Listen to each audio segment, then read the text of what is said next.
I think we're going to begin. Thank you for coming to this session entitled Digital Literacy and Libraries, Designing What's Coming Next. My name is Rene Hobbs. I'm the founding director of the Harrington School of Communication and Media at the University of Rhode Island and a professor of communication. I'm delighted to welcome you to this session where we talk a little bit about defining digital literacy. And we have on the panel today some distinguished participants who will help guide our inquiry. And of course, we're counting on your participation at this event as well. I'm very delighted to be here as part of my work as a 2012 OITP Fellow, working with the Digital Literacy Task Force, and I'm so grateful to Lara Clark and Marika Visser for inviting me to join you today. Before we turn it over to the panel and engage in a conversation about the emerging definitions of digital literacy, I wanted to set the stage a little bit and give us something to provoke our conversation. There's a lot of stakeholders in the concept of digital literacy. The technology business, government at the state and local level, in the world of education, both in K-12 and in higher education, as well as stakeholders in the activist community, the library community, and the creative community. Everyone, it seems, has a reason to want all citizens in the United States and around the world to be capable, confident users and creators using a full range of digital media tools and technologies. So, keeping in mind those diverse stakeholders is going to be a really important part of our conversation today as we think about what the concept of digital literacy means within these communities and across these communities. Because right now we're engaged in a conversation that's beginning to gain some momentum, in part because so many different stakeholders are coming to recognize how vital and important these competencies really are. But it's important to put the concept of digital literacy in some historical context. And we can't really proceed with defining digital literacy until we understand where this phrase came from and why it has the traction that it has. Of course, it starts with this term, literacy, which 3,000 years ago meant being an effective public speaker, being able to use the rhetorical tools of persuasion to stir audiences and move them to action. So literacy in its most fundamental sense is the sharing of meaning through language. And then, well, the Gutenberg Revolution happened. And the concept of literacy got redefined to include reading and writing. By the 20th century, those brave and bold educators up in Rochester, New York, were among the first to start using the term visual literacy. And my, weren't they a group of radicals, as they were exploring how to use the radical new technology of the portable camera. Because images were now more and more easy for us ordinary people to create ourselves and easier to distribute as a result of printing technologies. And so visual literacy educators started talking about how important it was to be able to learn how to look and understand at how images communicate and carry meaning in the complex ways that they do. Then came your community, librarians, and you had another new illiteracy. Back in the 1970s, when you had a brand new, way cool technology that was reshaping the nature of literacy. That technology was powerful and unfamiliar to most of us. And so we needed new competencies and skills to be able to manage it. What was that new technology of the 1970s that gave librarians the impetus to invent the concept of information literacy? It was the database. Whoa!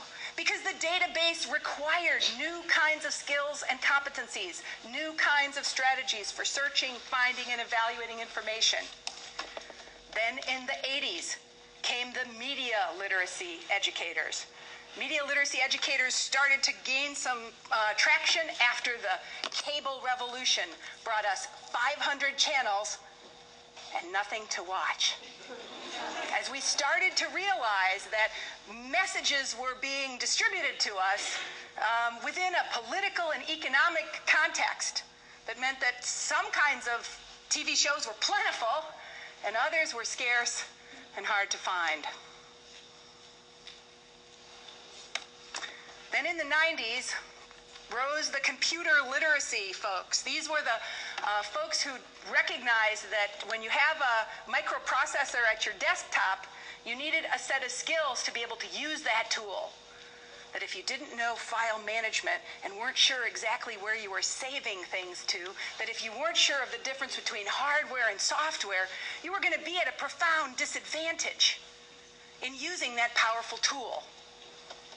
And so computer educators came together to think about the competencies you were required to master this communications technology. Also in the 90s, we saw the rise of critical literacy. The educators who were helping us understand how embedded in the exchange of ideas, the exchange of information and ideas to share meaning, were fundamental power relationships.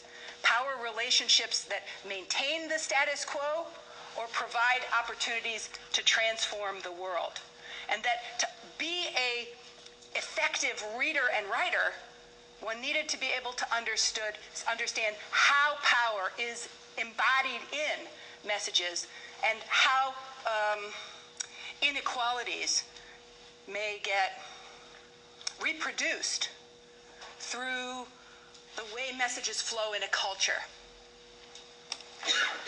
Recently, we've seen the rise of a group of educators who identify with the news literacy concept, as we've seen a fundamental sort of rethinking of what journalism is, now that it might not be that paper copy of the New York Times. Thinking about how readers and users of information need a set of skills to be able to decide what to believe in when it comes to news and current events. And that brings us to digital literacy. And to tell you the truth, what it means? Well, that's why we're here. It's an emerging concept. And so in some senses, it's a contested idea. And in a way, it's an idea that's built on this long legacy, this expansion of the concept of literacy. So in order to provoke the panelists into discussion and to engage your curiosity as well, I thought I would put I don't know, what's that called? Put a stake in the ground and say, Rene thinks digital literacy is this. And see what you think of it, what you agree with or what you disagree with, right? What parts of this definition you like or what's omitted. And that'll be the subject of our discussion today. All right, let's begin. Well, let's take it on the authority of the Digital Literacy Task Force. Raise your hand if you're a member of this group or been involved in this conversation. Look around. Thank you, thank you, thank you, thank you. Well, you guys said, I think it was last year, right? You guys said digital literacy is the ability to use information and communication technologies to find, evaluate, create, and communicate information requiring both cognitive and technical skills. That's okay. doesn't get me very far as a person who tries to work at the grassroots level to do things. So let's bring it down to where we live in our work as academic librarians, school librarians, public librarians, and special librarians. And let's think about the concept of digital literacy broadly to include those other stakeholders who care about this topic: creative people, technology businesses, government, activists. Let's think about them as well. I'm going to argue that there are 4 definitions of digital literacy that revolve around clusters of competencies: use and share, create and collaborate, analyze and evaluate, and apply ethical judgment. Let's talk about the first one: tool use and access skills. We're definitely aware how keyboard and mouse skills and hardware storage and file management practices and understanding hyperlinking in digital space are important fundamental competencies to being able to use the tools at all. But we also know that it's important to gain competence with software applications and use social media, mobile, peripheral, and cloud computing tools. And to do any of that, you have to have access to broadband. We think part of tool use and access skill includes being able to identify your information needs and use effective search and find strategies. And more metacognitive than that is the ability to troubleshoot and problem solve when things go wrong, and to engage in that cycle that we're all on right now, the continuing lifelong learning how to learn that is a fundamental practice to participating in a digital media culture today. But let's not leave this last set of ideas out of this quadrant of digital literacy. If you don't have listening skills, the Khan Academy videos are going to do you no good at all. And if you don't have reading comprehension skills, you're not going to be able to do very much at all when it comes to accessing information. So fundamentally, this cluster of digital literacy competencies is about using the tools and being able to access information, ideas, and resources. Let's talk about the second quadrant, the quadrant I'm calling authorship and creative competencies. By this, I mean all of the ways in which digital technology is making us writers in every sense of that word. At the fundamental level, that's recognizing the need for communication and self-expression. And we know that right now in the new digital divide, we have folks who recognize the importance of communication and expression and step fully into that sphere, and other folks who really don't feel so comfortable expressing and communicating in online contexts and prefer just to read the web instead of write it. Then there's the whole cluster of creative competencies at the heart of multimedia composition.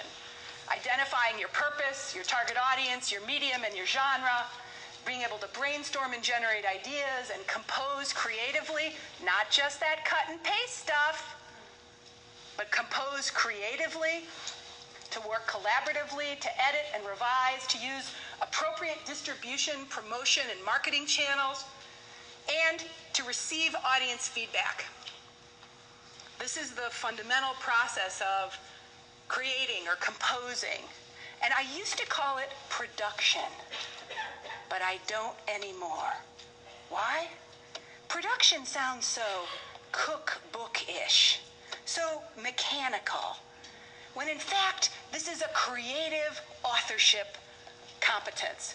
And we have to understand it at its root as that kind of creativity.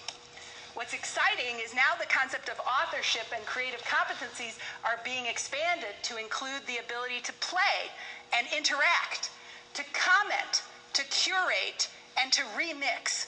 So the concept of authorship is undergoing this expansion itself as we think about what it means to make messages.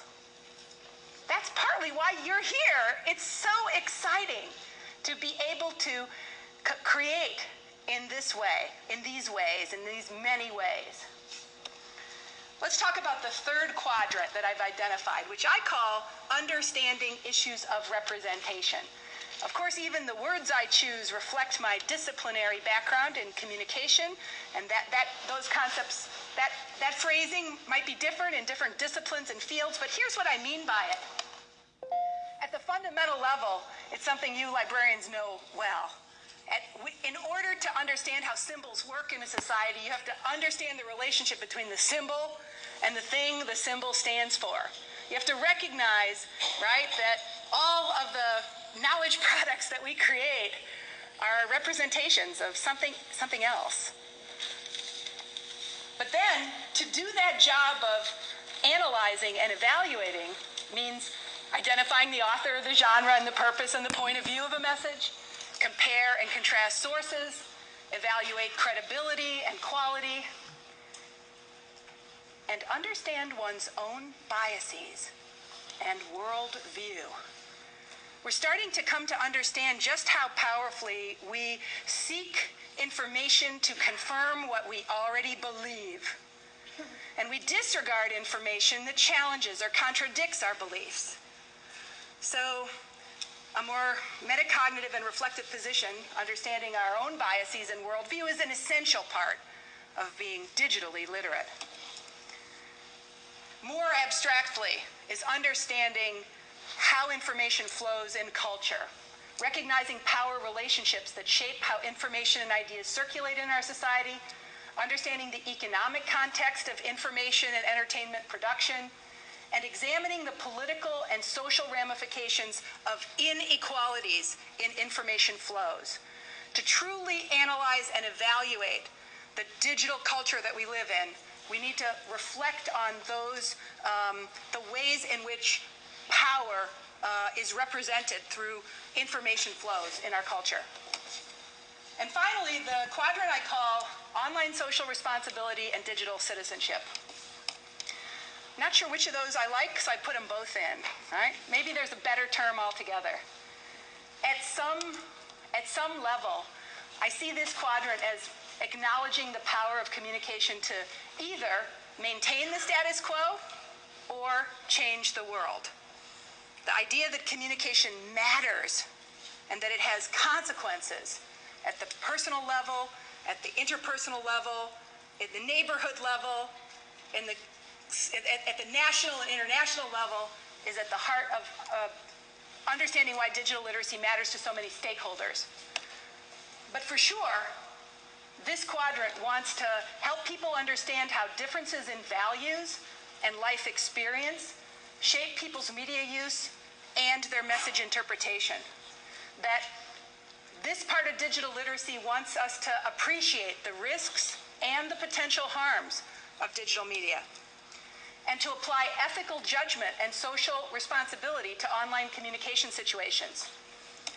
And finally, to understand how concepts of private and public are being reshaped by digital media, and to appreciate and respect legal rights and responsibilities like copyright, intellectual freedom, and the list could go on and on. So, there in a nutshell is a definition of digital literacy. You can see why we have a lot to talk about. What a gigantic elephant of a definition. So we're here to talk a little bit about what digital literacy means in the context and situations we work in. And